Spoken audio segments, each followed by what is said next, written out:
O trabalho dos grupos de transição, encerrado ontem pelo presidente Lula, mostrou o diagnóstico da tragédia que se abateu sobre a máquina pública no governo brasileiro. É como pega um imóvel para alugar e depois de 4 anos vai fazer a vistoria, está tudo destruído, tudo corroído, cupim comendo. Não há, gente, nenhuma política pública, nenhum patrimônio público que tenha conseguido preservar o que nós tínhamos até 2016. Ou foi vendido a preço de banana, como o caso da Eletrobras, refinarias, ativos da Petrobras, ou foi sendo depreciado, como é o caso dos prédios públicos, obras inacabadas, rodovias federais. As universidades estão cheias de obras inacabadas. São mais de 15 mil obras públicas paradas em nosso país, especialmente na educação. A cada ano, as tesouradas atacam as principais políticas públicas. Isso foi assim em todos os setores do governo, né? Na saúde está faltando dinheiro para tudo. Não tem orçamento ano que vem para remédios, vacina, tratamento de câncer. É um buraco gigantesco. O que se paga aos hospitais filantrópicos hoje é o que pagava na época da presidenta Dilma. O sucateamento dos órgãos de fiscalização ambiental é gigantesco. O quadro de servidores públicos caiu em mais de 10%, o que compromete a oferta de serviços. Não é por acaso que o INSS está numa situação caótica, com 480 dias de fila de espera para ter acesso a benefício. Os servidores públicos que ainda estão no quadro tiveram uma perda real superior a 26% dos seus salários. Mas para eles, para que servidor público qualificado? Para que serviços públicos? Gente, transferência de renda é indispensável e nós temos que aprovar o Bolsa Família de R$600. Aprovar essa PEC é o mínimo que esse Congresso pode fazer para garantir o orçamento do próximo ano. O orçamento que Bolsonaro mandou é inexequível, é piada. Eu li na imprensa e não quero acreditar que seja verdade, que tem parlamentar querendo chantagear o povo brasileiro, querendo barganhar, pasmem vocês, barganhar ministério em troca da aprovação da PEC, deputado Azevedo. Querendo trocar ministério para garantir aprovar dinheiro para matar a fome do povo brasileiro. Isso é o cúmulo. Eu não vou acreditar nisso. Como se aprovar a PEC ou não fosse uma possibilidade. Não é. Ela terá que ser aprovada, ela será aprovada. É uma responsabilidade indecorosa com o povo brasileiro. Tentar barganhar com a miséria Tentar barganhar com a miséria do nosso povo. Ou me dá esse cargo, ou o povo não vai ter o que comer. Ou me dá aquele cargo, ou não vai ter merenda na escola. Ou não me dá mais um cargo, não vai ter vacina. Ou me dá mais um cargo, não vai ter tratamento para câncer. Não é possível que o parlamento brasileiro chegue a esse nível. Coloque, por favor, a mão na consciência. Esse não é patamar de debate para o parlamento brasileiro. O povo brasileiro espera mais dessa casa. Nós podemos e seremos melhores. Peço que registre. Com a fala a deputada Érica Cocai.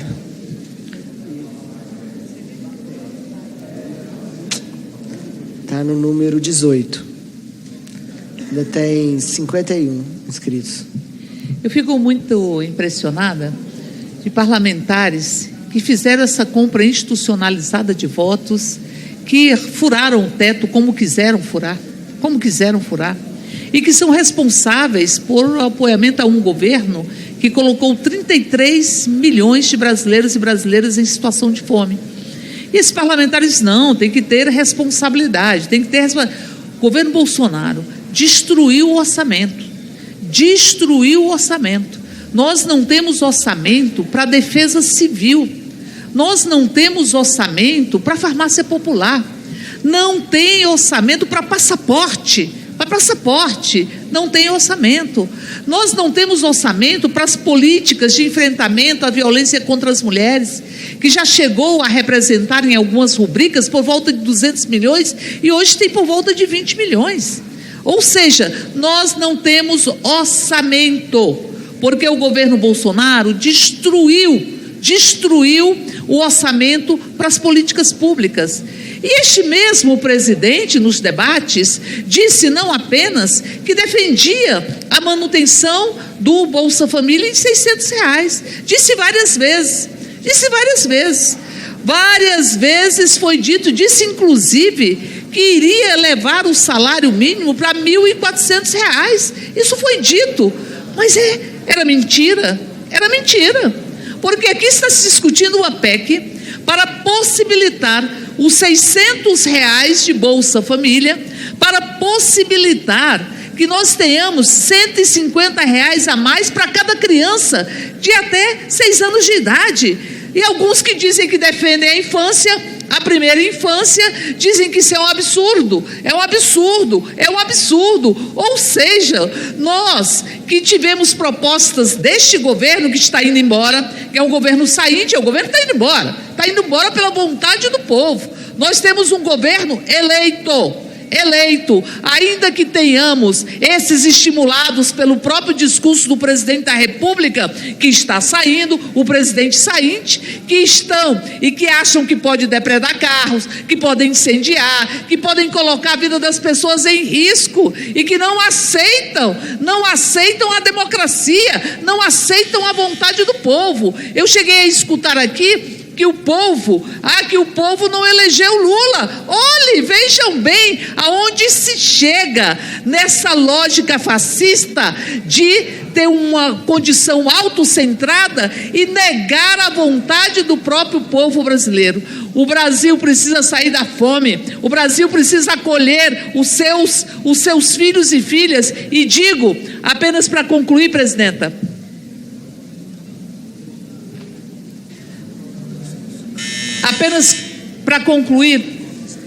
nunca vi uma lágrima do presidente ou de Jair Bolsonaro, do presidente saíte. Nunca vi uma lágrima. Houve a lágrima e vi a lágrima quando ele perdeu as eleições. A lágrima centrada nele mesmo. Mas vi o presidente Lula chorar com a fome do povo brasileiro. E esse presidente que acabou com a fome vai acabar de novo com a fome neste país. Obrigada, deputada Érica Cocai. Com a palavra, deputado Paulo Ganimi, do Novo, do Rio de Janeiro.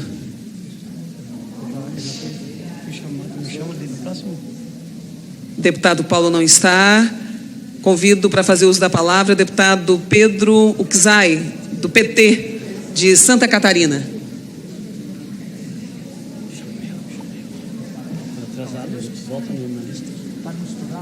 Deputado Valmir Assunção, do PT da Bahia, para falar a favor.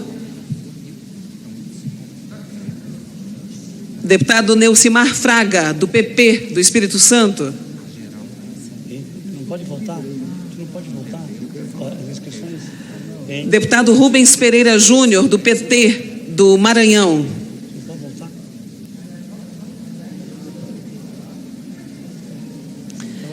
Deputado Cherini, do PL, para falar a favor.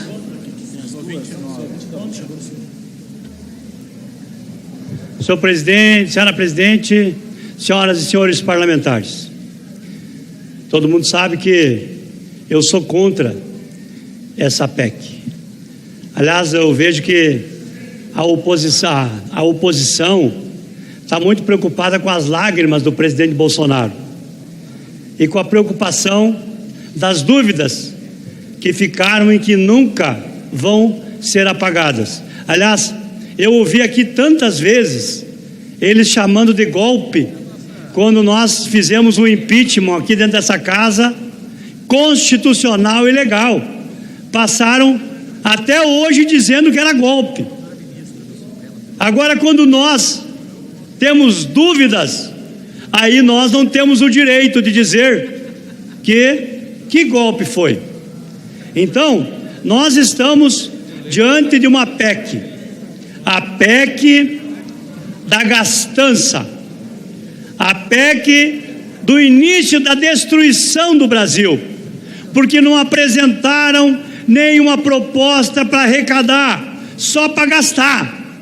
E a outra bomba, sempre defender o funcionário público, e agora, quando vão assumir, eles gostam de cargo de confiança, indicar pessoas dos seus interesses. O Temer fez uma lei, a lei do teto foi no governo Temer, e a lei de colocar pessoas competentes do serviço público e não arranjados da política foi uma lei que nós aprovamos aqui nessa casa, e que ontem, num golpe que foi dado aqui dentro, foi aprovado à mercê de muitos que não sabiam, porque foi um jabuti que foi colocado dentro de um projeto de lei que não tinha nada a ver com a questão da quarentena. Passou aqui, mas tudo aquilo que eles disseram aqui nessa tribuna, eu quero ter o prazer de dizer sobre eles, porque eles são especialistas em matar e chorar no velório. São especialistas em usar a tribuna para dizer: funcionário público não tem que botar político, tem que botar gente de carreira, mas já botaram o mercadante no BNDES, uma pessoa que não entende nada de economia para cuidar do dinheiro público da população brasileira. É isso que vai acontecer aqui. A história se repete, a corrupção, a companheirada, dividindo tudo, dividindo o poder, dividindo o dinheiro, mas não para o povo brasileiro, para eles se locupletar. Sou contra a PEC, porque a PEC da gastança, não. Nós queremos um Brasil. Obrigada, deputado Cherini. Com a palavra, deputado Léo de Brito, do PT do Acre.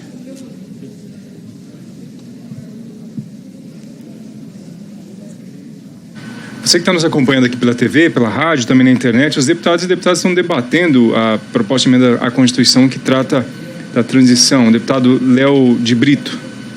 Nesse momento na TV Câmara, primeiro quero dizer que nós somos a favor, muito a favor dessa PEC do Bolsa Família, a favor do Brasil. Eu fico vendo esse tipo de discurso que foi feito agora há pouco pelo parlamentar da extrema-direita aqui, falando de gastança. Meus amigos, senhoras e senhores, 800 bilhões de reais foi o que eles estouraram do teto de gastos nesses 4 anos. Gastaram tudo que podiam e o que não podiam agora nesses últimos meses para reeleger o presidente Bolsonaro. E o resultado é que o Bolsonaro é o primeiro presidente da República que não se reelegeu. O primeiro presidente da República que não se reelegeu. Abriram a porteira das aposentadorias do INSS, do Auxílio Brasil, e agora estão dizendo que tem fraude, que estão devolvendo 2 milhões de Auxílio Brasil. E não estão conseguindo fechar as contas. Aliás, vocês deviam agradecer, porque essa PEC, graças à incompetência de vocês, à gastança de vocês, ela vai ajudar vocês a fecharem as contas, porque as universidades hoje estão praticamente fechadas. Graças agora com a PEC vai dar para pagar as universidades e institutos federais, vai dar para pagar as bolsas da CAPES, as bolsas que estão atrasadas, porque o governo simplesmente existe um apagão no atual governo, porque é um governo extremamente incompetente. Agora, quando a gente fala dessa PEC, nós estamos falando do Bolsa Família de R$600, mais 150 por criança de até 6 anos, para corrigir uma distorção, porque não dá para ter uma família que tem uma pessoa e recebe 600, e uma que tem várias crianças e recebe os mesmos 600. Nós estamos falando do programa Farmácia Popular voltar a funcionar. Nós estamos falando do Minha Casa Minha Vida para a faixa dos mais pobres funcionar no ano que vem. Nós estamos falando de liberar recursos para ciência e tecnologia. Nós estamos falando no SUAS, no Sistema Único de Assistência Social, voltar a funcionar. Nós estamos falando no aumento real, no ganho real do salário mínimo, deputado Patrus, que não existe desde que esses governos assumiram, e agora o presidente Lula está trazendo de volta.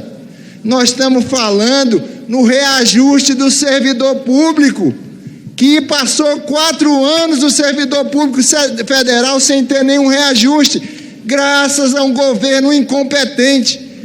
Essa PEC está mostrando que agora nós temos governo. Para finalizar. Esse é o registro na Voz do Brasil. Obrigada, deputado Léo de Brito, que falou a favor da PEC do PT do Acre. Para falar contra, deputado Tiago Mitral, do Novo, do Mato Grosso do Sul. Para falar a favor, deputada Lídice da Mata, do PSB, da Bahia. Deputado Eli Borges, do PL, do Tocantins, para falar contra.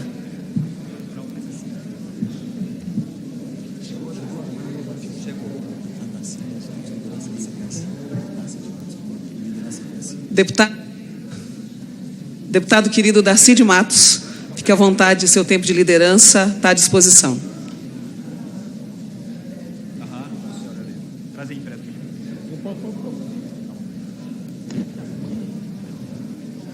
Senhora presidente, esta é uma casa que decide através do voto.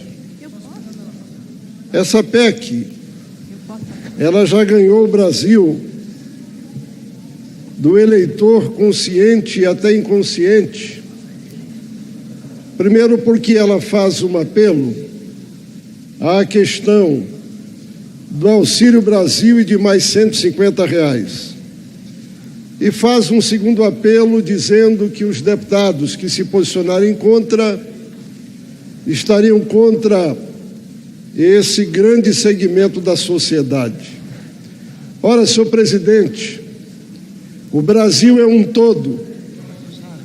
E na parte que me compete, eu seria, caso possível, através de alteração, plenamente favorável ao aumentar esse teto de gastos para atender o Auxílio Brasil e para atender os R$150.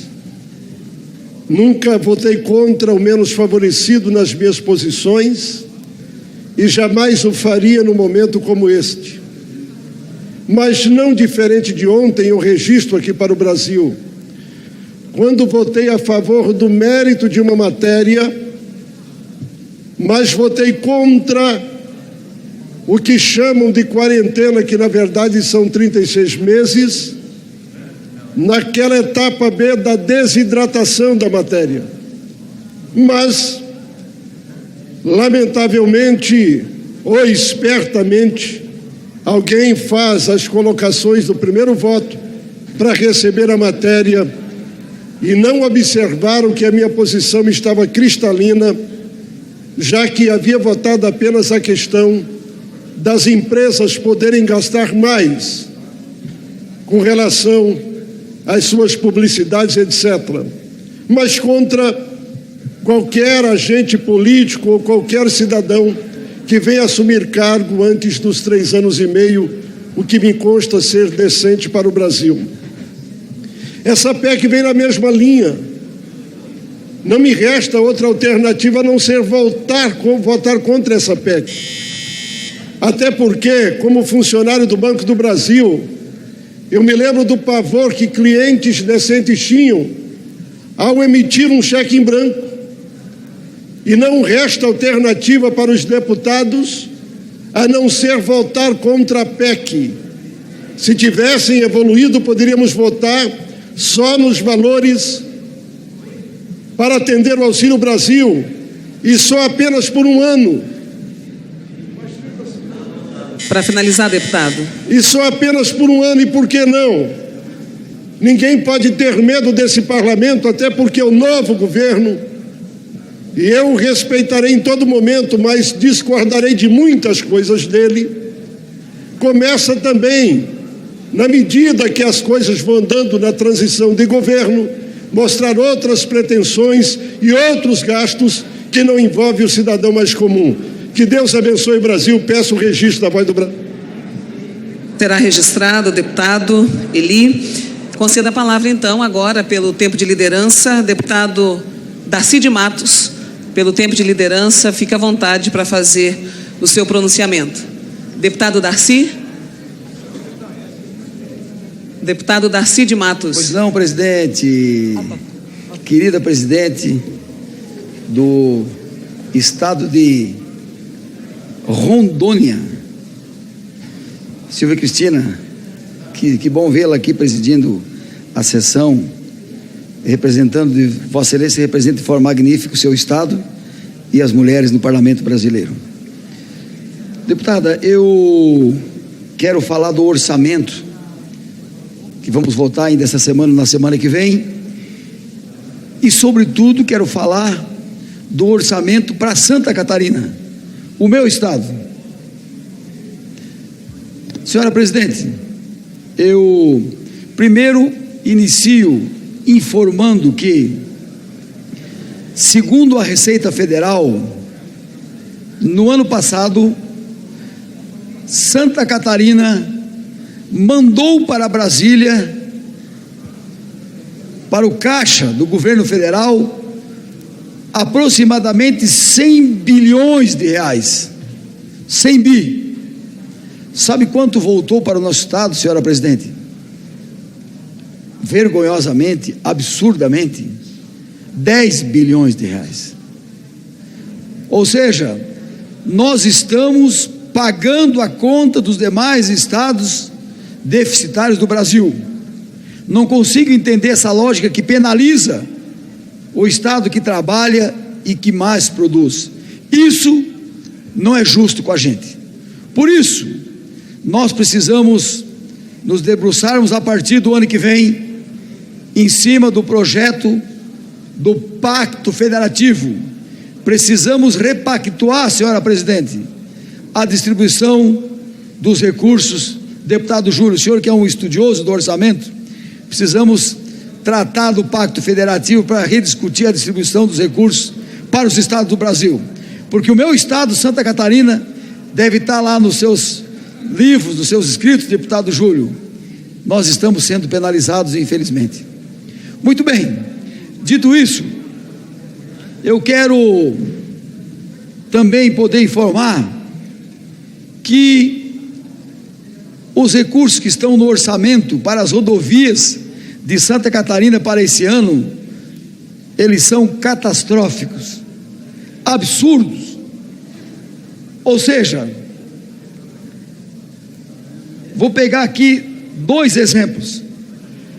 A BR-280, que é a BR que liga São Francisco a Jaraguá do Sul, na minha terra, na minha região, ela tinha no orçamento do ano passado, e que estão sendo executados, estão finalizando, 76 milhões e 900 mil reais. E nesse ano consta do orçamento para a BR-280 somente 47 milhões e 800 mil reais.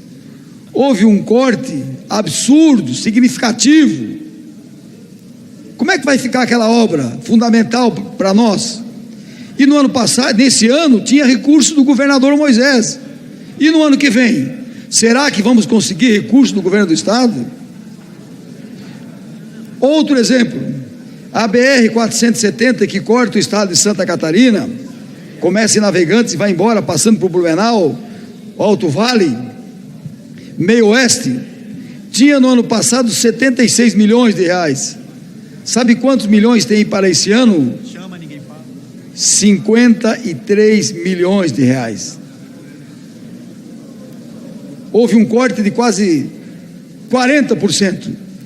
E a BR-163 tinha no ano passado 26 milhões e 800 e esse ano tem 10 milhões e 824. São valores absurdos. Isso é um desrespeito com um estado produtivo, organizado, de excelência, como é o meu estado, Santa Catarina.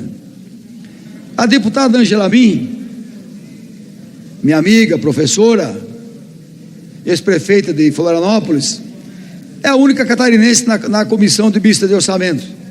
Ela conseguiu com o relator Marcelo Castro 99 milhões de reais para suplementar essas verbas, esses valores que eu acabei de colocar, porque caso contrário as nossas rodovias iriam continuar sendo construídas a passo de tartarugas. Senhora presidente, para concluir, eu coordeno a bancada parlamentar, o Fórum Parlamentar Catarinense, a bancada catarinense do meu estado. Somos uma das bancadas mais antigas da Câmara e, sem demérito aos demais estados, a mais organizada do Brasil. Os 3 senadores, 16 deputados federais, trabalhamos, independente de ideologia, de cores partidárias, trabalhamos em prol, em defesa do estado de Santa Catarina. Acabei de apresentar, em nome da bancada catarinense, uma emenda e que vamos defendê-la na reunião da Comissão Mista de Orçamento no ano que vem. Emenda de bancada, colocando mais 49 milhões de reais na BR-470. Para a BR-282, colocamos mais 19 bilhões de reais. Para a BR-163, no oeste de Santa Catarina, a bancada propôs mais 6 milhões de reais. E, finalmente, senhora presidente, para a BR-280 do norte de Santa Catarina, da minha região, colocamos mais 40 milhões de reais. Amanhã, portanto, faço um apelo aos deputados que fazem parte da Comissão Mista de Orçamentos, aos parlamentares catarinenses, para que nós possamos interagir com os membros da comissão, sobretudo com o relator do orçamento, o senador Marcelo Castro, para que nós possamos suplementar as verbas para as rodovias federais do estado de Santa Catarina, que estão em estado lastimável e que oferecem risco de vida e que dificultam o escoamento da produção industrial e, sobretudo, da produção do agronegócio, visto que o estado de Santa Catarina é um dos estados que protagoniza a produção de grãos, de carne de suínos e de aves, sobretudo.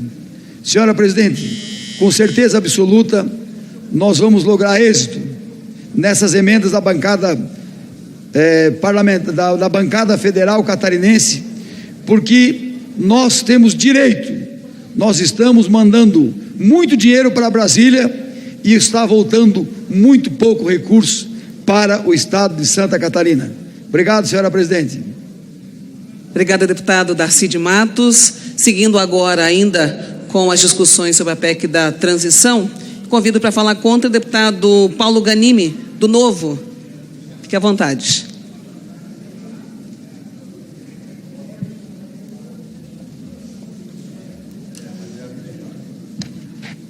Alguém esqueceu uma caneta aqui, ó. É sua, Darcy?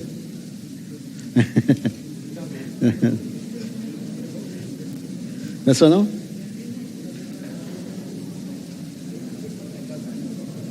Nada, não. Obrigado, presidente. Presidente, estamos falando aqui da PEC, conhecida como, por alguns, PEC da transição, por outros, PEC do rombo, por outros, ou poucas pessoas, PEC do Bolsa Família. Esse último é absurdo, né? Chamar de PEC do Bolsa Família. Para começar, que Bolsa Família não existe mais. Ah, mas o governo futuro quer voltar com esse nome. Mas a realidade atual, hoje, Bolsa Família foi transformada em Auxílio Brasil. Não importa o nome, eu sei disso, mas chamar algo de algo que não é real seria, no mínimo, uma fake news. Mas indo para o mérito, que eu acho que é o tema principal aqui. Seria louvável e discutível, eu acho que esse parlamento deveria sim se debruçar sobre o tema, de aumentar o Auxílio Brasil para R$600. Claro que há várias implicações, não só fiscais, mas até mesmo de incentivos econômicos nessa medida, inclusive a geração de inflação, que é o que acontece quando artificialmente aumentamos remunerações como essa. E a gente vê na prática que aquilo que era um auxílio antigamente pequeno, cresceu no valor nominal, mas no valor real muito pouco, justamente porque foi corroído pela inflação. Se provocarmos mais uma vez aumentos desproporcionais à realidade da população brasileira e também a produtividade brasileira, o que pode provocar a inflação. Mas isso não é o mais grave do projeto. O mais grave é todo o resto que está junto disso na PEC, que não tem nada a ver com dar mais dinheiro para a população mais carente, que tem a ver com abrir espaço orçamentário para o próximo governo fazer o que quiser. É isso mesmo. É isso, não tem outro nome. É dinheiro para políticas públicas. Algumas vão ser boas, certamente, mas a gente sabe como é a operação disso. É dar dinheiro para ministério, é dar dinheiro para todo mundo, gastar politicamente e ter fôlego político para o próximo governo. Isso seria louvável, legítimo? Talvez. Seria legítimo se a gente não estivesse hoje num teto de gastos. Por quê? Porque o Brasil quebrou, o Brasil não tem dinheiro. Temos que pagar dívida, sim, mas temos que reduzir despesa, principalmente. E é disso que a gente está falando. Aqui o que está acontecendo é um golpe contra a população brasileira. A população vai pagar caro, com aumento de juros, com mais inflação, com mais endividamento, e a gente vai pagar essa conta para favorecer projeto político, nada mais. E para piorar, presidente, olha o que está acontecendo. Estamos de volta com a votação aqui presencial, no mínimo, marcar presença aqui no plenário. Foi decidido, só para concluir, presidente, mais 30 segundos, foi decidido que a partir da sessão de amanhã e da semana que vem, não precisará estar aqui no plenário. O que faz com isso? Facilita a aprovação daqueles que não vão estar aqui acompanhando a votação, vão voltar de qualquer jeito. Uma PEC, senhores, algo super relevante, que altera a nossa Constituição para um tema super importante, sem deputados dessa casa, sem motivo real. Esse é o golpe que está sendo dado. Obrigado. Esse é o golpe que está sendo dado e a gente está vendo isso acontecer.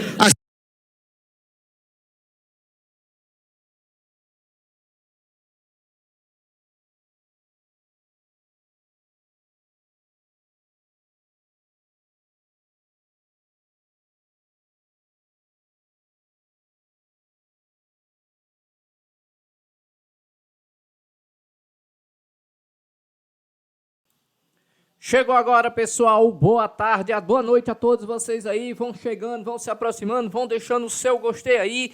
Isso mesmo, pessoal, discussão sobre as propostas de emendas, sobre a questão de todas as propostas, botar em votação, PEC do Bolsa Família, PEC da transição e entre outros pontos aqui. Vocês que acabam de chegar agora aqui no canal, peço para você que chegou no canal, deixa o seu gostei, deixa o seu like aí. Muito obrigado a presença de cada um de vocês. Vamos lá. Sandro, que barbaridade é essa? Que coloca o orçamento público a serviço sei lá do quê. Se a gente tem que discutir que parlamentar e essa casa tem que indicar as emendas, tá tudo certo. Se esse poder tem que ser do parlamento e não do executivo, eu acho muito válida essa discussão. O que eu não acho certo é, num projeto de resolução que deveria dar critério, que deveria dar transparência de origem, que deveria declarar o padrinho da emenda para a gente evoluir do último projeto de resolução que foi votado aqui, nós temos de novo um poder absurdo concentrado na mão de presidentes da casa, presidentes, uma concentração de poder absurda que não é democrático, que fere isonomia. Isso não é democrático. Isso, eu acho que o Supremo Tribunal Federal, uma vez que vai contra a Constituição Federal, tem que se pronunciar. Então, ministra Rosa Weber, por favor, fique atenta a esse projeto de resolução. O que é dito aqui pelos corredores, que é uma grande negociação para a PEC da transição, para emendas de relator e outras coisinhas mais. Então, eu peço que o Supremo Tribunal Federal cumpra o seu papel, seja o guardião da Constituição, seja o guardião da população brasileira e que este parlamento esteja amanhã em peso para discutirmos este assunto de uma maneira lógica, porque ninguém aqui discutiu como que essas emendas são distribuídas e esses critérios de distribuição. E é uma aberração que isso seja feito a portas fechadas e a gente está falando de bilhões e bilhões de reais. Obrigada, senhora presidente. Ministra Rosa Weber, ministra Carmen Lúcia.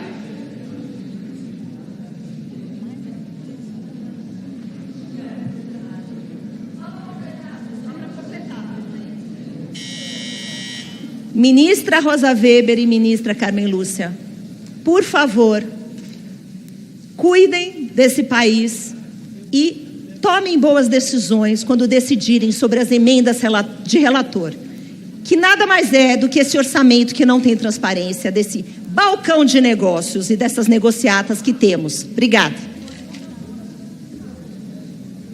Deputada, para discutir a PEC 24/2019, deputada Marília Reis. 3 minutos. Deputada Marília se encontra? Não. Deputado Domingos Sávio, para discutir a PEC. Deputado Pompeu de Matos, a favor. Outra informação que é importante colocar no debate, a assessoria me fez esse alerta, ninguém pode se inscrever, que é a favor e falar contra. Se é a favor, tem que falar favorável, se é contra, tem que falar contra. Pompeu de Matos, Zé Medeiros, se encontra? Joseildo Ramos, Giovanni Cherini.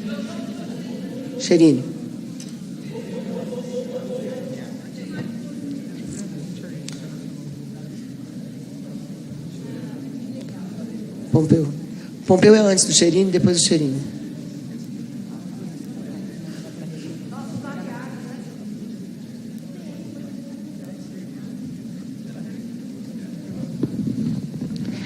Senhora presidente, senhoras e senhores deputados, nós vamos votar a PEC 32, a PEC da transição, e que tem nome para todos os gostos, mas que na essência é a PEC que dá exatamente as condições para que o atual governo possa encerrar o seu ciclo, fechando as contas, e que o novo governo abra um novo ciclo no seu mandato e possa dar sequência e consequência nos projetos que o Brasil precisa, especialmente na questão do Bolsa Família, especialmente na questão do aumento do salário mínimo, do recurso para as crianças e do recurso do Vale Gás, dentre outros. É importante dizer que a PEC que fura o teto de gasto, como dizem muitos, ela na essência ela é eminentemente uma PEC que trata da questão orçamentária e não financeira. Eu quero dizer com isso que ela autoriza, e o parlamento está autorizando que gaste este valor, mas para gastar este valor tem que existir o valor, e o valor existe, o dinheiro tem, o que não tem é autorização orçamentária para gastar, por conta do quê? Do que tem uma lei orçamentária chamada teto de gasto, que proíbe estes gastos. Só pode gastar esse ano o que tu gastou o ano passado, mais a inflação. Gastar o ano que vem o que gastou esse ano, mais a inflação. Como se não acontecesse nada de diferente esse ano do que aconteceu o ano passado. E como se não fosse acontecer nada o ano que vem do que está acontecendo esse ano. Por exemplo, cada ano nasce 2.700.000 crianças no Brasil. Ora, a PEC de gasto não contempla isso. Por isso que sim, tem que abrir o teto para gastar algo mais, porque tem dinheiro em função da arrecadação maior. O próprio presidente Bolsonaro ultrapassou o teto de gasto nesses 4 anos em quase 800 bilhões, autorizados por essa casa. Não há nenhuma ilegalidade. Ora, se o Bolsonaro ultrapassou em 800 bilhões, ou quase isso, pode o novo governo ultrapassar 200 bilhões, desde que tenha dinheiro, e dinheiro tem. E para provar que tem, neste mês de outubro de 2022, o superávit de receita no Brasil foi 30,9 bilhões, ou seja, praticamente 1/5 da PEC para o ano que vem já entrou o dinheiro em outubro.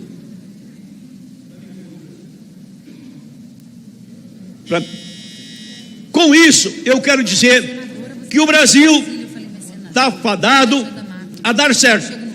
E o Brasil não deu errado até hoje. E aquilo que está errado no Brasil e tem erro, se corrige.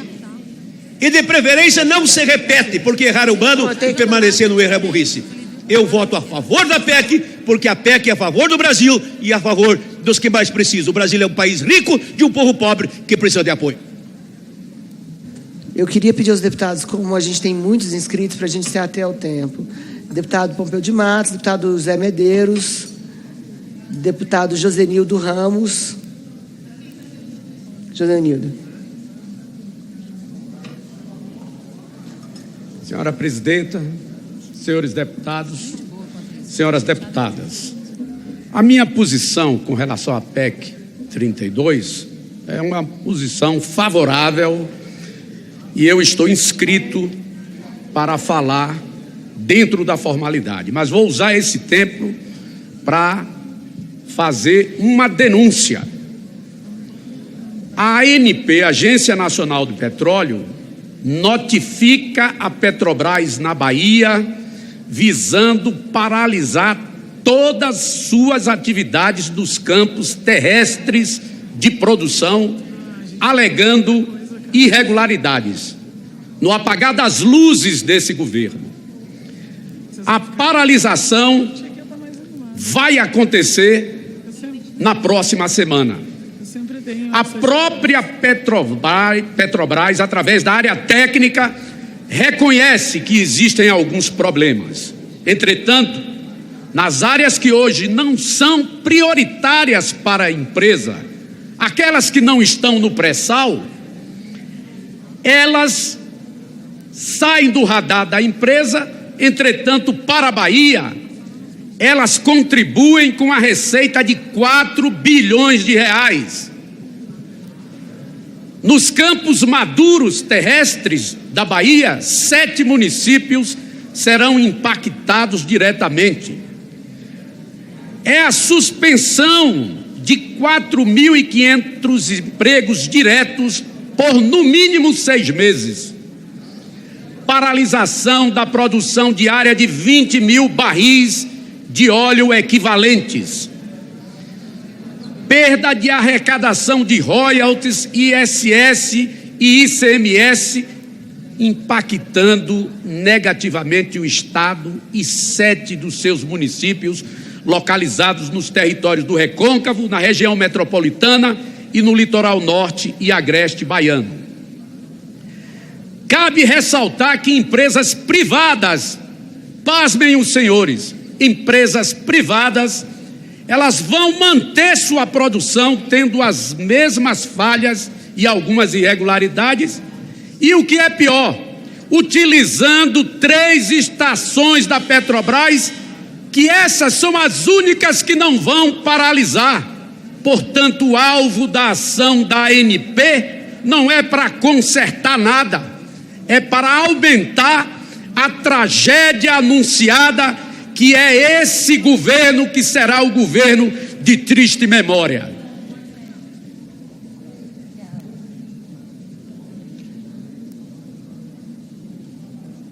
Palavra, deputado Giovanni Cherini. Zé Ricardo.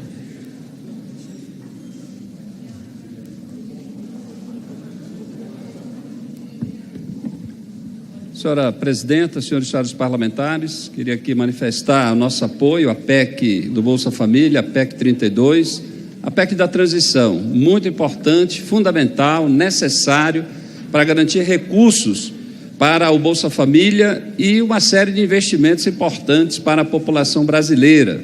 Farmácia popular, alimentação escolar, Minha Casa Minha Vida, creches, transporte escolar, garantir o aumento do salário mínimo, recursos para as universidades, institutos federais, que tanto perderam no atual governo Bolsonaro.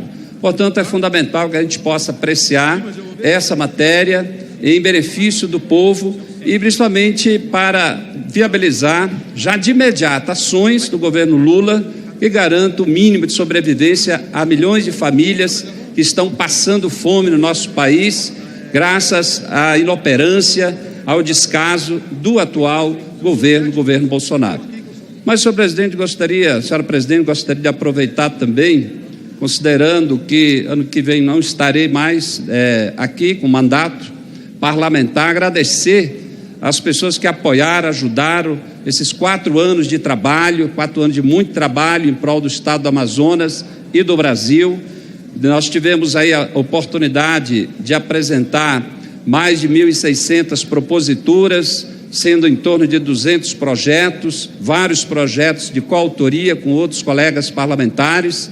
Também o esforço para buscar recursos para investimentos no estado do Amazonas, foram 176 milhões de recursos, através de emendas de bancada, emendas individuais, mas um destaque para a saúde, foram 34 milhões, na área da educação, quase 100 milhões de reais, ajudando as universidades públicas, federal e estadual, assim como o Instituto Federal e inúmeras escolas do estado. Também 17 milhões para a área da assistência social e também para a ciência e tecnologia, foram 5 milhões de reais.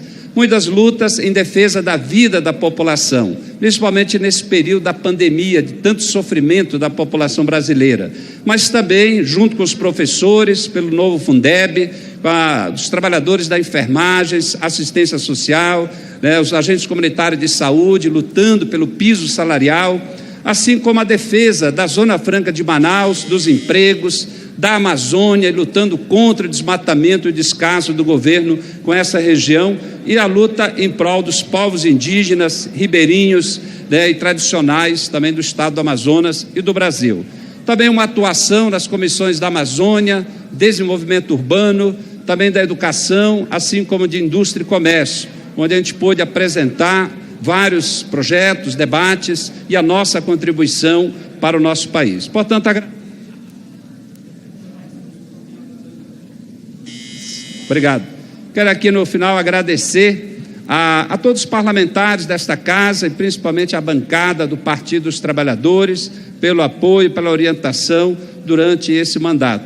Parabéns também, agradecer a nossa equipe de trabalho, tanto aqui em Brasília como em Manaus, e a todas as pessoas que contribuíram com ideias, sugestões para o nosso mandato. Muito obrigado. Um grande abraço. Com a palavra, deputado Kim Kataguiri. Deputado Léo de Brito. Pois não, deputado. Oi, agora melhorou, tá bom. Senhora Presidente, formula a presente questão de ordem com base no artigo 95 do Regimento Interno da Câmara dos Deputados, questionando os critérios do artigo 142 do mesmo regimento, aplicados à PEC 32/2022 em relação à PEC 24/2019. O artigo 142 trata dos critérios de apensação. Trata-se de matérias com assuntos distintos, mas não é essa a questão de ordem. A prática da Secretaria-Geral da Mesa, utilizada, por exemplo, nos requerimentos 2529 de 2015 e 2533 de 2015, é de não se apensar PEC em fase diferente de tramitação. A 2419 recebeu despacho conjuntural no último dia 9 do corrente, após 3 anos paralisada, remetendo ao plenário.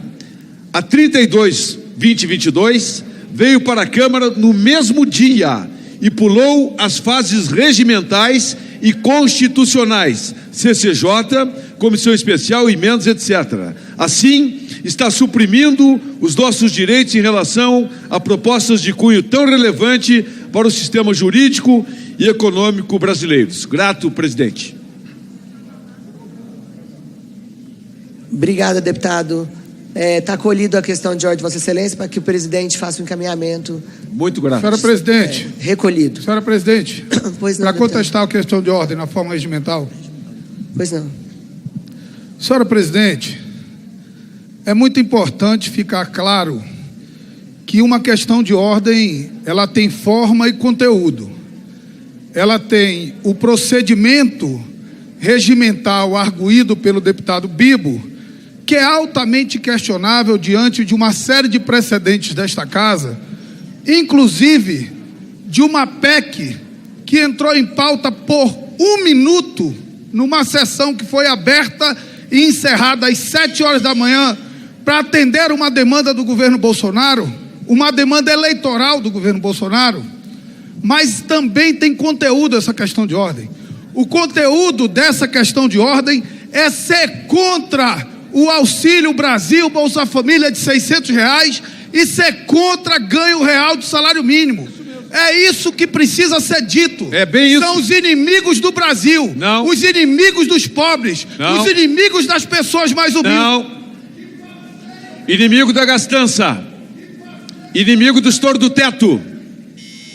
Inimigos da gastança que gastaram 800 bilhões de reais acima do teto de gasto. Numa pandemia que Inimigos justifica. da gastança que gastaram 53 bi no primeiro ano de governo, mais de 110 bi esse ano. Inimigos da gastança que encaminharam um orçamento para esta casa com 65 bi de déficit primário, mesmo cortando o recurso da educação e da saúde. É muito. Com a palavra agora, o deputado Paulo Eduardo Martins.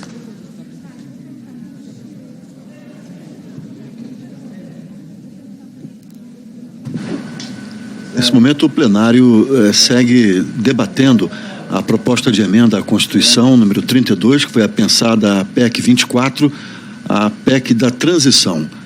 Na tribuna, deputado Paulo Eduardo Martins, do Paraná. Senhora presidente, senhoras e senhores deputados, nós estamos em um momento crucial para o nosso país, onde debate-se essa PEC aí do chamado governo de transição. É a PEC do Lula.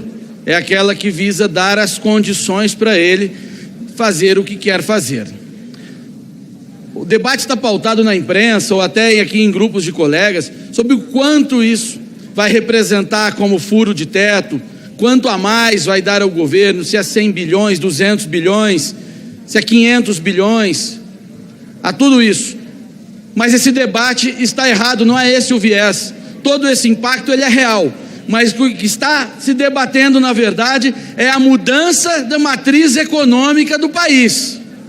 Isso encontra-se, inclusive, na justificativa da proposta de emenda constitucional. É uma mudança de matriz que vai passar da responsabilidade da ancoragem fiscal para uma matriz onde o governo vai exercer um papel na economia como gastador, acreditando que o gasto do governo vai induzir a crescimento e criar um ciclo virtuoso na economia.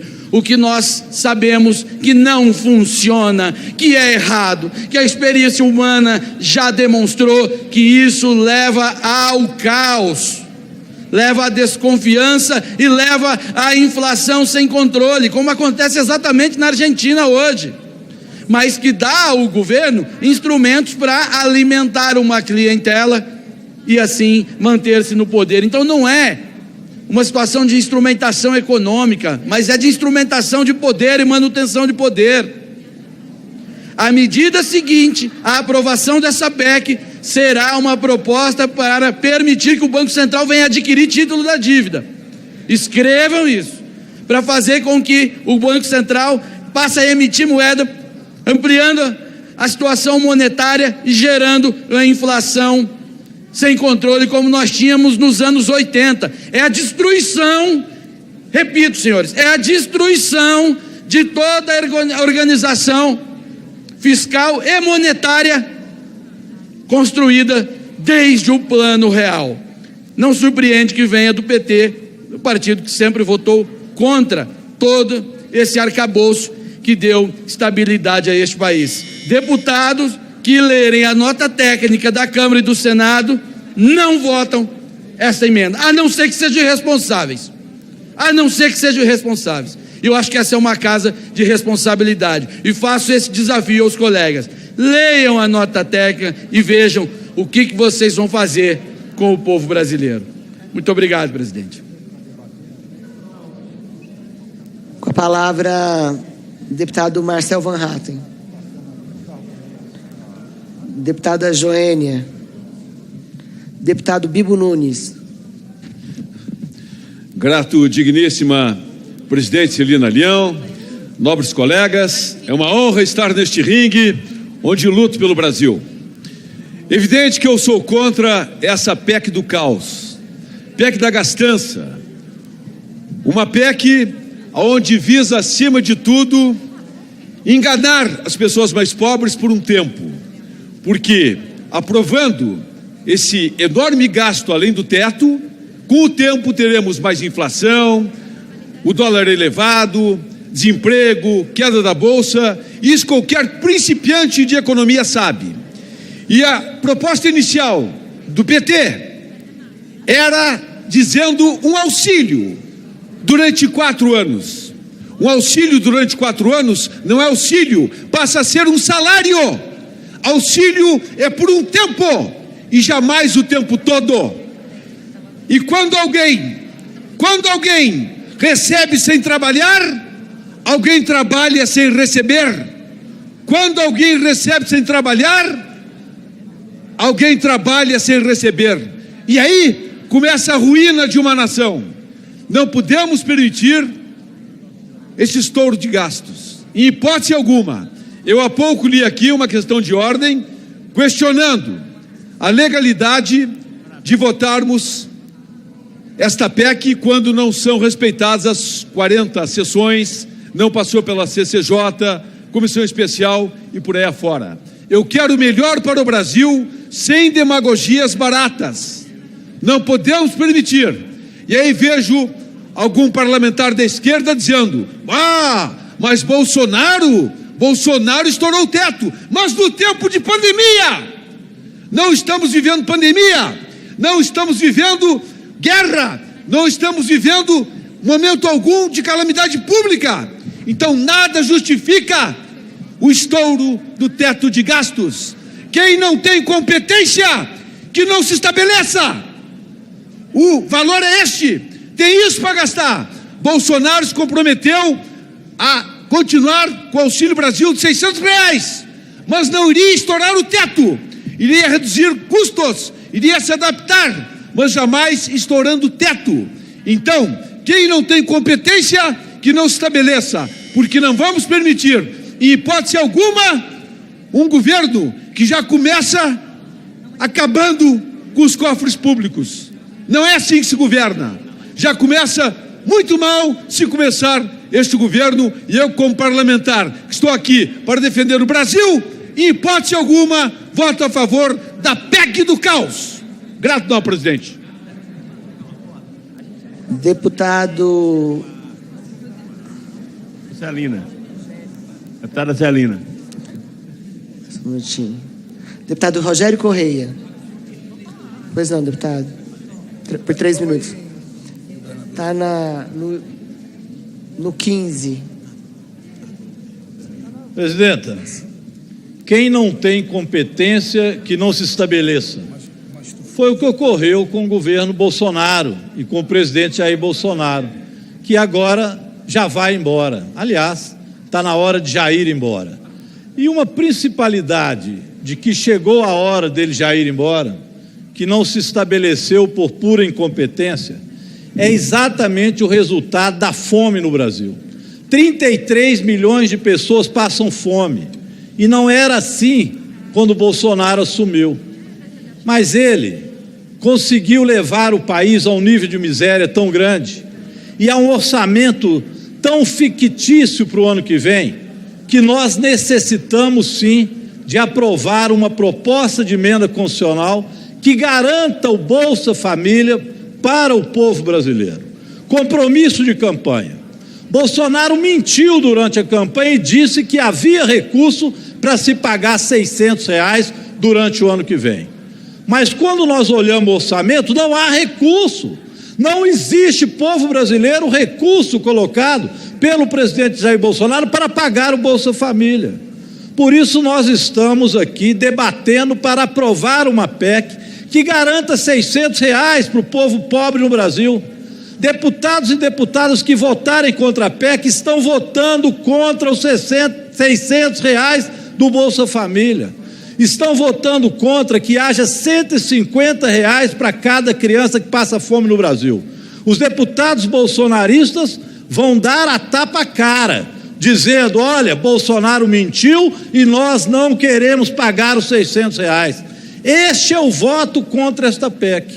Por isso ela está sendo feita, para que a gente possa combater a fome no Brasil, para para que tenha um mínimo no orçamento do ano que vem. Pessoal, povo brasileiro, nós não temos no orçamento do Brasil condições ano que vem de manter o SUS. Precisamos de 22 bilhões a mais no SUS, porque senão ele para e as pessoas não serão atendidas, e é isso que os deputados bolsonaristas querem. Eles não querem colocar mais 11 bilhões na educação e não conseguem pagar a bolsa para milhares e milhares de estudantes de CAPES, e querem deixar o Brasil ano que vem com os estudantes sem receber essa bolsa. Os irresponsáveis querem deixar o povo brasileiro na míngua da fome, sem acesso à saúde pública e educação pública. Os que votarem contra esta PEC terão sim cartazes e os seus rostos colocados por todo o Brasil, com a pecha daqueles que querem deixar para o ano que vem o nosso povo passar fome. Vamos votar a PEC da transição, que é a PEC da Bolsa Família. Isso é o mínimo. Um minuto, deputado Fabinho. Deputada Celina, eu penso que essa PEC ela é uma PEC para a gente dar comida para as pessoas. Os bancos já estão com tanto dinheiro que eles nem sabem o que fazem. Nosso teto de gasto já não existe mais. Existe sim milhões de pessoas precisando de comida, milhões de pessoas precisando de emprego. A gente tem que ter uma PEC como essa para que o Brasil possa ter infraestrutura, dinheiro para fazer infraestrutura, dinheiro para fazer casas, dinheiro para que a gente possa dar ao povo dignidade. Essa é uma PEC, como eu votei aqui uma PEC há 6 meses atrás, que era para dar comida ao povo, seria uma incoerência nesse momento alguém não querer votar essa PEC. Seria a gente dizer aos brasileiros que vocês que recebem R$600 esse ano não vão ter o direito no próximo ano de receber esses R$600. Seria como dizer aos brasileiros: eu não estou aqui para falar mal de ninguém. O presidente Bolsonaro fez a sua parte, ele tem as suas virtudes, e como todos nós também temos os nossos defeitos. O presidente Lula chega agora para fazer um Brasil que precisa ser mudado, que precisa ser reconstruído e que precisa fazer mais, principalmente para as pessoas mais pobres. E é por isso que eu defendo essa PEC. Eu não defendo as questões dos bancos, porque o teto de gasto já não existe mais. Existe sim. Deputado, eu fiz uma exceção a Vossa Excelência, porque está todo mundo inscrito. Vou te dar mais rapidamente, 30 segundos. Obrigado, deputada. É para afirmar que essa PEC, a gente não está tirando de dinheiro de ninguém, não. A gente está tirando o dinheiro dos bancos que estão abarrotados. O nosso teto está errado, nós temos que corrigir o nosso teto e fazer um teto para o povo brasileiro, para quem passa fome e para quem, sobretudo, precisa de comida, precisa de emprego. É por isso que eu voto essa PEC em nome de milhões de brasileiros que estão passando fome. Um abraço a todos. Vamos organizar aqui, porque o que está acontecendo? Nós temos o pedido de tempo de liderança que precede as falas aqui, e o deputado Carlos Jordi também já está aqui no plenário. Então, vou dar a palavra a Vossa Excelência e já na sequência já vou dar o tempo de liderança. Bom, nós ouvimos aqui deputados do PT, deputados de esquerda, apelando para o emocional, dizendo que essa PEC é necessária para garantir os benefícios sociais, o Auxílio Brasil, que vai se chamar Bolsa Família, seus penduricalhos. Mentira! Mentira! Porque o presidente Bolsonaro já tinha reservado 105 bilhões para garantir um auxílio de R$405. Se assim o fosse, eles poderiam somente fazer um complemento para garantir esses R$600 e esses penduricalhos, os 150 para crianças até 6 anos. Contudo, eles estão buscando muito mais. Eles não estão querendo somente os 52 bilhões que seriam necessários para fazer o complemento, que, friso, o presidente Bolsonaro alcançaria esses 52 bilhões com o orçamento vigente, com responsabilidade fiscal e não furando o teto de gastos. Mas além dos 52 bilhões, o que eles pedem é 145 bilhões. A PEC não demonstra onde serão e como serão aplicados nesses benefícios sociais, fura o teto de gastos em 23 bilhões do excesso de arrecadação e ainda tem um monte de jabuti. Tem tem uma cláusula, tem um dispositivo para acabar com o teto de gastos via lei complementar. Fora a questão dos empréstimos, as operações financeiras via organismos multilaterais que ficariam fora do teto de gastos, ou seja, teríamos um teto de gastos infinito, um furo de teto de gastos infinito. Ninguém aqui é contra o auxílio de R$600. Ninguém aqui é contra, até porque o presidente Bolsonaro que criou esse benefício, que criou o Auxílio Brasil. Mas nós queremos responsabilidade fiscal. Não há responsabilidade social sem responsabilidade fiscal. Deputados que estiverem apertando esse botão favorável a essa PEC estarão fazendo L. E eu falo aqui para os deputados aliados do presidente Bolsonaro, aqueles que foram eleitos surfando na onda do presidente Bolsonaro. Deputados que apertarem o botão sim para essa PEC estarão apertando o botão da destruição do país, porque é a receita do governo Dilma. Levará inflação, levará nosso país a juros altos, a miséria, desemprego, impostos mais altos, porque vai causar endividamento. É óbvio que alguém tem que pagar por isso. E quem vai pagar? Será o mais pobre, será a classe média. Por isso que essa PEC, ela não tem nada de boas intenções do PT. O que eles querem é caixa para poderem gastar nas eleições de prefeitos em 2024. Se querem dar o auxílio, usem um orçamento vigente e não tentem fazer nenhuma maracutaia e que vai implodir o Brasil. Obrigado. Obrigado, deputado. Para discutir a PEC, deputada Joênia. E depois, comunicado de líderes, deputado Rubens Bueno. Presidente Celina, muito obrigada. Eu quero aqui me manifestar relacionada à PEC que nós vamos estar votando e discutindo aqui. Essa PEC é fundamental para garantir os principais compromissos do nosso presidente eleito Lula Alckmin, mantendo o valor do Auxílio Brasil em R$600, somado adicional de R$150 por criança. Nós sabemos que o nosso país atravessa uma crise econômica e muitas pessoas necessitam desse programa social para manter a sua segurança alimentar. É muito importante porque também corrige as distorções que impedem o crescimento de doações para a área ambiental e educacional, que são duas áreas estratégicas, bem como para projetos de investimento, obras de engenharias, o que também é essencial para o crescimento do país. Senhoras e senhores parlamentares, isso será fundamental para que o Brasil volte a ser um ator-chave no combate à crise climática e atraia investimentos internacionais e nacionais para o combate ao desmatamento e para o desenvolvimento educacional e tecnológico do país, bem como para o desenvolvimento da infraestrutura do Brasil. Também essa PEC é meritória. A possibilidade de realização extraordinária de investimentos públicos quando houver excesso de arrecadação de receitas correntes no exercício anterior, com limites estabelecidos na proposta. Cabe ainda lembrar, senhoras e senhores, que prevê o menor nível de investimentos federais. Esta PEC que nós estamos, aliás, o projeto-lei da PELOA, ela tem o menor nível de investimentos federais nos últimos 14 anos.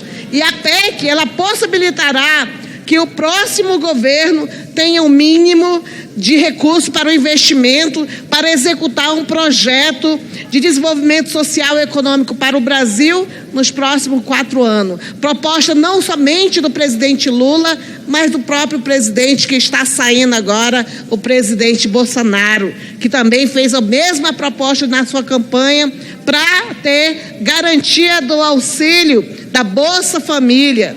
Então é preciso que esse orçamento ele venha justamente incorporado com a aprovação da PEC. E isso será possível preservar esses programas que são fundamentais para o bem-estar da população brasileira, tal como a farmácia popular, a merenda escolar e os programas habitacionais que hoje encontram-se ameaçados pela escassez de recursos. Senhora presidente, muito obrigada e eu peço que seja incorporada na Voz do Brasil esse meu pronunciamento para aprovação imediata da PEC que nós vamos estar votando aqui a favor do Brasil. liderança, deputado Rubens Bueno. Senhora presidente, deputada Celina Leão, senhoras e senhores deputados, subi a esta tribuna pela primeira vez em 1991. Lá se vão mais de 30 anos e 5 mandatos cumpridos. Não foram poucas as batalhas que enfrentamos e também não foram poucas as vitórias que aqui tivemos. Nossa luta sempre foi firme e persistente, como toda a nossa história política.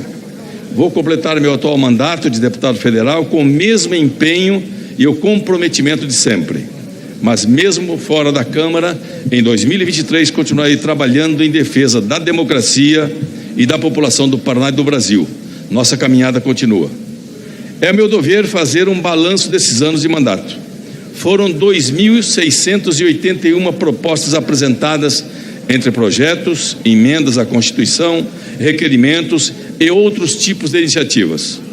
Esse trabalho foi muito frutífero. 12 projetos de minha autoria se transformaram em leis que trouxeram resultados relevantes para a população brasileira.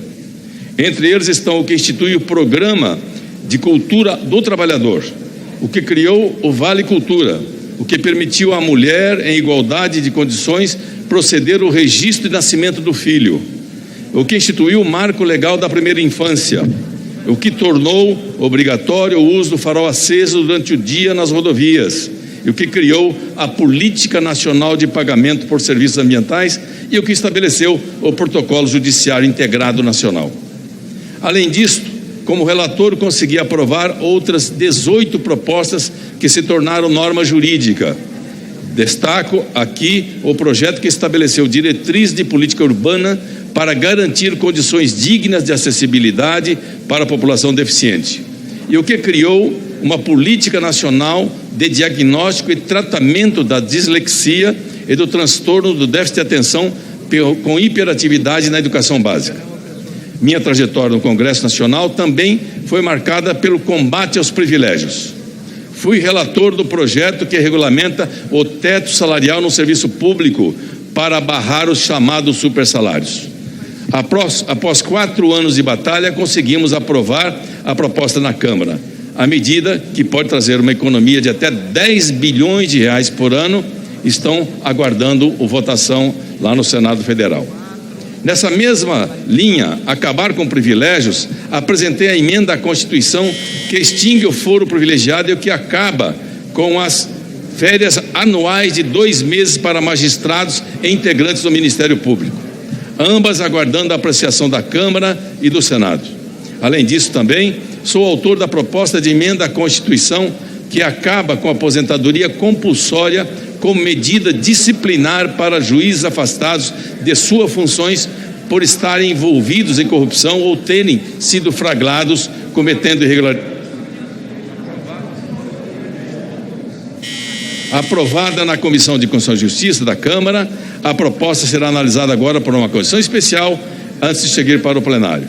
No setor de fiscalização e combate à corrupção, tive atuação como integrante da CPMI da Petrobras, da CPI dos bingos, entre outras, e fui autor do pedido que resultou na CPI dos fundos de pensão. Essas comissões parlamentares de inquérito foram fundamentais para ajudar a apurar escândalos e corrupções do país, para punir os responsáveis.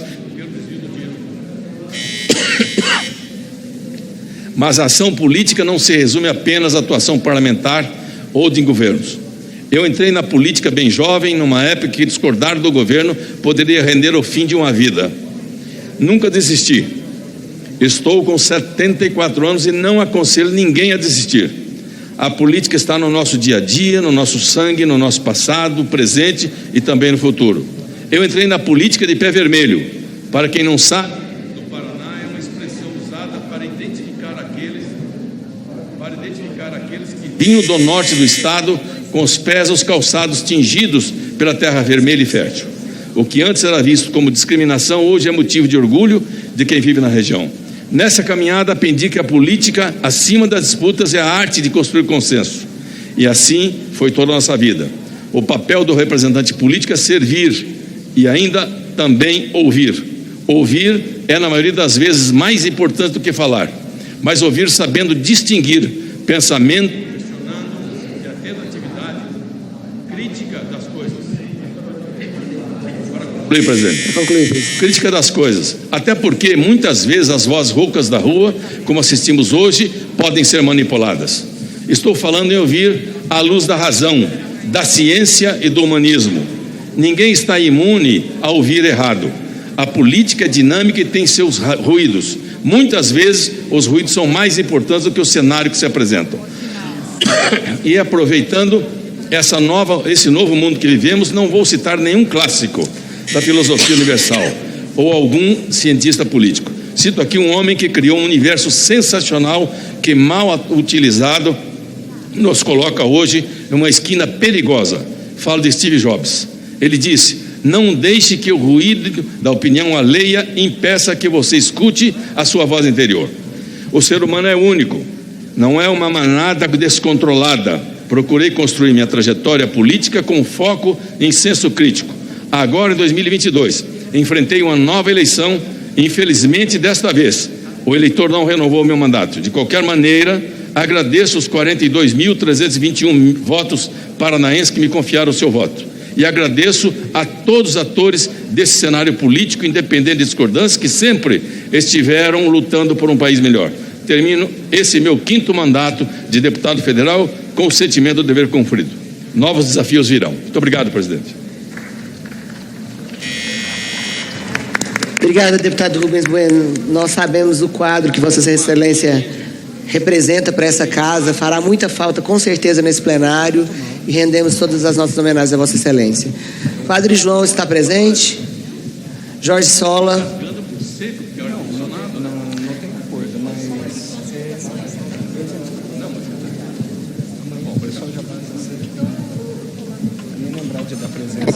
Obrigado, presidente.